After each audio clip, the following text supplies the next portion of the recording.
Dia yang tidak kamu kenal. Renungan diinspirasi dari Injil Yohanes bab 1 ayat 19 sampai dengan 28.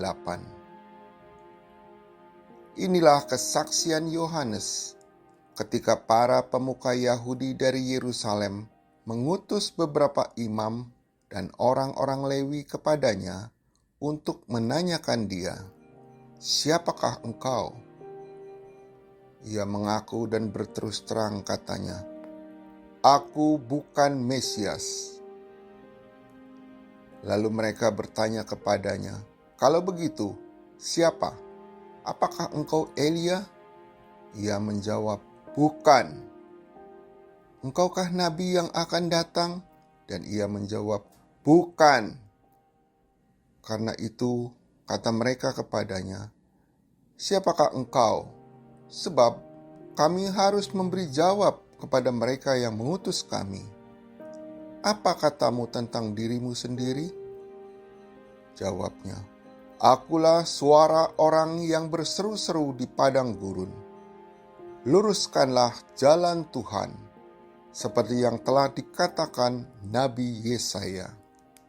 Di antara orang-orang yang diutus itu, ada beberapa orang Farisi. Mereka bertanya kepadanya, katanya, "Kalau demikian, mengapa engkau membaptis? Jikalau engkau bukan Mesias, bukan Elia, dan bukan Nabi yang akan datang?" Yohanes menjawab mereka, "Aku membaptis dengan air, tetapi di tengah-tengah kamu berdiri Dia yang tidak kamu kenal, yaitu Dia yang datang sesudah aku. Membuka tali kasutnya pun aku tidak layak." Hal itu terjadi di Betania yang di sebelah sungai Yordan, tempat Yohanes membaptis. Demikianlah sabda Tuhan. Terpujilah Kristus. Pasca kerusuhan Agustus 2025, Indonesia memiliki Menteri Keuangan baru dengan sepak terjang populis dan menjadi media darling. Ia membongkar praktek kotor institusi, memecat oknum koruptif, sidak dan menggelar perkara pengaduan masyarakat, menggelontorkan ratusan triliun dana nganggur, sampai tak gentar melawan mafia dan koruptor. DPR dan para pakar ramai membicarakan siapa sebenarnya Menkyu Koboi yang membuatnya dikucilkan elit tetapi mendapat tempat di hati publik. Semoga sepak terjangnya tetap konsisten dan menjadi sikap kenabian. Serupa dengan itu, kemunculan fenomenal Yohanes yang membaptis dan membuat puluhan ribu orang bertobat membuncah pikiran para pemimpin Yahudi. Otoritas dan identitasnya dipertanyakan. Yohanes menjawab pertanyaan mereka dengan taktis menohok. "Aku bukan Mesias, Oak Amy, namun di tengah-tengah kamu berdiri Dia yang tidak kamu kenal." Yohanes bab 1 ayat 20 dan 26. Sebagai suara yang berseru-seru di padang gurun, Yohanes sadar bahwa ia hanyalah seorang pembuka jalan, bentara yang mempersiapkan kedatangan Tuhan. Yesaya bab 40 ayat 3. Lebih dari sekedar saudara sepupu dan putra seorang tukang kayu, Yohanes mengenal betul siapa Yesus sesungguhnya, sehingga membuka tali kasutnya pun ia merasa tidak layak.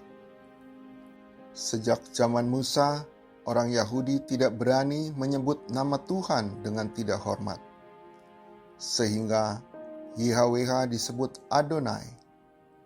Ia mengungguli ilah-ilah bernama dari bangsa lain seperti Molok, Baal, dan Zeus. Rasul Paulus menemukan mesbah Allah yang tidak kamu kenal itu di kuil dewa-dewi Yunani ketika sedang di Athena.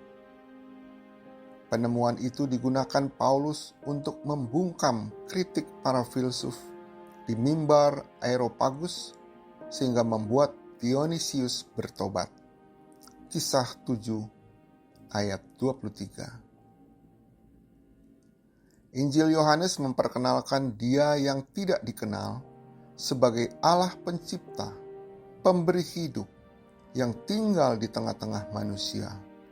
Dialah anak tunggal Bapa yang memiliki kuasa penuh atas penghakiman dunia, yaitu Yesus Kristus. Hari ini kita merayakan pesta Santo Basilius dan Gregorius yang gigih menentang bid'ah Arianisme yang menyangkal Yesus Kristus sebagai Tuhan. Apakah kita sudah sungguh-sungguh mengenal dan mengakui Yesus, Allah yang telah menyatakan dirinya melalui kitab suci dan karya agungnya dalam hidup kita? Marilah berdoa. Ya Tuhan Yesus, jadikan kami seperti Yohanes Pembaptis.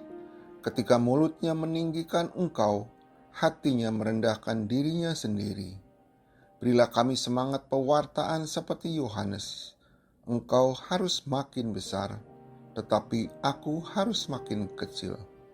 Gerakkanlah hati dan teguhkan iman kami, bukan untuk mencari mujizat setiap hari, tetapi untuk pertobatan dan tuntunan mendekat kepadamu. Amin.